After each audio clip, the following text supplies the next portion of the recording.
শুভ সকাল বন্ধুরা, সবাই কেমন আছো? আশা করছি সুস্থ আছো, ভালো আছো। আমি অঙ্কিতা হায়দ্রাবাদের একটা ছোট্ট রুম থেকে নিজের ডেইলি লাইফস্টাইল শেয়ার করছি। আশা করছি তোমাদের ভালো লাগবে। দেখো জানু কি করছে, দেখলে? পুরোটা দেখাতে পারছি না কারণ সে প্যান্ট পরেনি, তার জন্য। কি করছো? কি করছো তুমি? হ্যাঁ, দুষ্টু করে না, দুষ্টু করে না বাবা। স্নান করে দেবো জানুকে। জানুর পাপা মোটর খুলছে, জানুর পাপা এখনই ডিউটি চলে যাবে। চলো, আমি কাটিং করতেছিলাম। আজকে রান্না বান্নার আপডেট এনেছে হচ্ছে অল্প করে চিকেন, বিয়ের পার্টনার।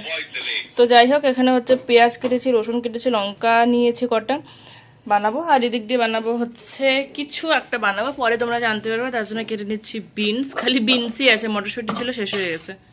আগেই তোমাদেরকে বলে দিচ্ছি যে এই ব্লগটা হচ্ছে দুদিন আগের ব্লগ। দুদিন আগের থেকে আমি ব্লগটা শ্যুট করে রেখেছিলাম, খুব এনার্জি দিয়ে যে তোমাদের সাথে খুব সুন্দর একটা ব্লগ শেয়ার করব।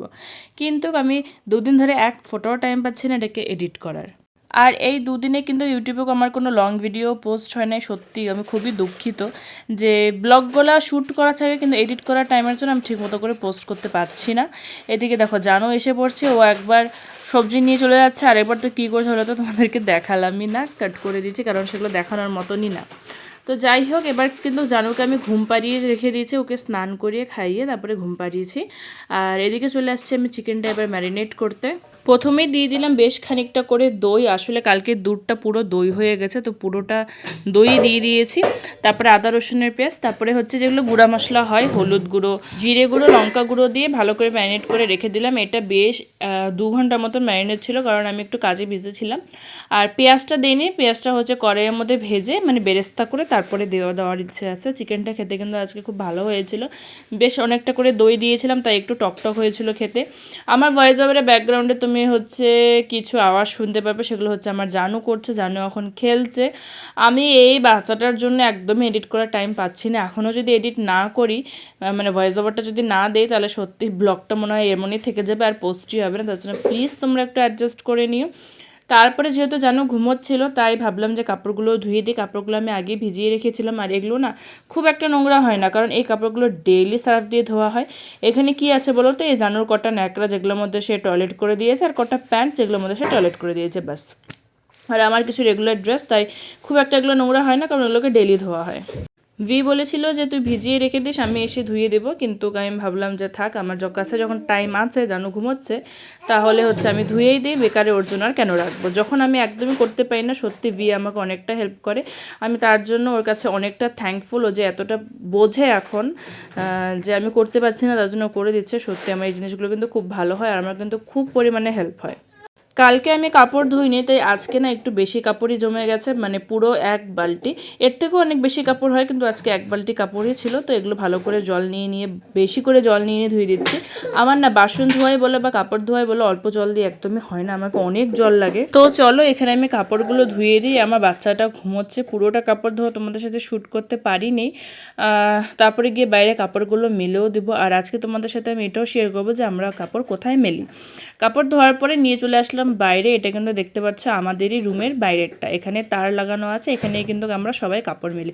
2 সাইডে তার লাগানো আছে, 4টা ফ্যামিলি কিন্তু এখানেই হচ্ছে কাপড়গুলো মেলে। আর বেশ সুন্দর রোদ্রু আসে এখানে, যার জন্য কিন্তু পুরোটা কাপড় শুকিয়ে যায়। ভাড়া বাড়ি মানেই হচ্ছে অ্যাডজাস্টমেন্ট। জানি না তোমরা কারা কারা ভাড়া বাড়িতে থেকেছো, কিন্তু ছোটোবেলার থেকে আমি ভাড়া বাড়িতে থেকেছি আর অনেক পরিমাণে অ্যাডজাস্টও করেছি। আসলে কি বলো তো, ছোটোবেলায় তো আমি সংসার করতাম না, সংসার করতো আমার মা, তাই মা বুঝেছে যে ভাড়া বাড়িতে থাকার মজা কেমন। আর এখন বড় হয়ে যখন আমি আমার সংসারটা ভাড়া বাড়িতে চালাচ্ছি, তখন আমি বুঝতে পারছি যে ভাড়া বাড়িতে থাকার মজা কীরকম। সত্যি কথা বলে, নিজের বাড়ি যদি ভাঙা বাড়ি হয় না, মাটির বাড়ি হয়, তাও অনেক শান্তি। আমি ভিকে বলছি যে আমার এখানে একদম থাকতে ইচ্ছা করছে না, চলো বাড়ি চলে যাই।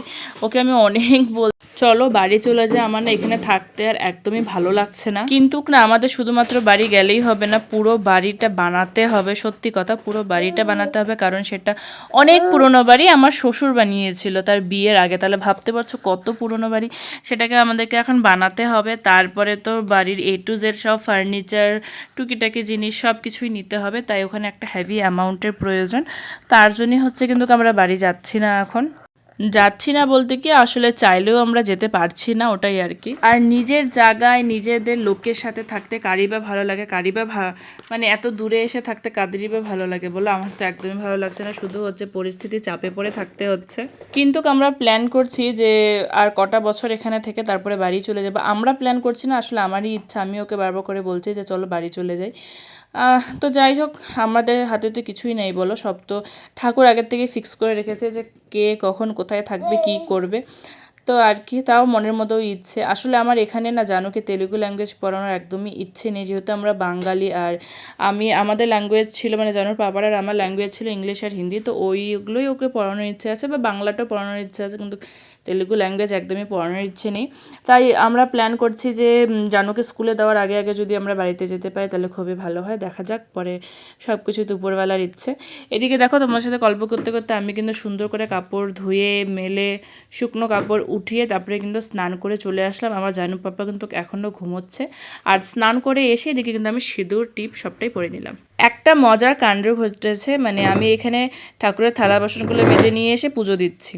জানু জানি না কীভাবে, ও ঘুমোচ্ছিল, কীভাবে টের পেয়ে গেল যে মা পুজো দিচ্ছে, এবার ও দৌড়ে দৌড়ে চলে আসলো আর কান্নাকাটি শুরু করে দিল যে ওকে কোলে নিতেই হবে। এবার দেখো আমার সাথে সাথে কিন্তু জানুও পুজো দিচ্ছে। আর এই জিনিসটা কিন্তু আমরা মা আর ছেলে মিলে খুব এনজয় করছে। যেন যখন ঘুমিয়ে থাকে আমি ঘন্টিটা বাজাই না, কিন্তু সে উঠে পড়েছে, তার জন্য হচ্ছে আমি এখন ঘন্টিটাও বাজাতে পারছি। আর তার মুখের হাসিটা দেখলে সে পুজো দিতে পেয়ে আমার সাথে ঠিক কতটা খুশি ও না। আমি যেগুলো যেগুলো কাজ করি সেগুলো কাজ যদি জানুও করে তাহলে জানু কিন্তু ভীষণ খুশি হয়ে যায়। তার মধ্যে হচ্ছে পুজো দেওয়া একটা। জানুর জন্য আমি ঠাকুর একদমই নিচে রাখতে পারি না, নিচে ঠাকুর রাখলে ও মানে সব ঠাকুর ফেলে দিবে, তাই আমাকে ঠাকুর একদম উপরে রাখতে হয়। তাহলে তোমরাই চিন্তা করো, আর ও ঘুমাচ্ছিল, আমি পুজো দিচ্ছিলাম, ফট করে সে উঠে পড়লো যে মা কি করছে, তারপর ওকে কোলে নিতে হবে। আমি কোন উপরে আছি জানো, উপরে উঠে পুজো দিতে লাগে, কোন উপরে উঠে আছি একেও নিয়ে আসে। আমরা নামবো কিভাবে ভগবান জানে। এখান থেকে পড়লে তুই জানিস কি হবে। এই দেখো কত উপরে উঠে আছি আমরা।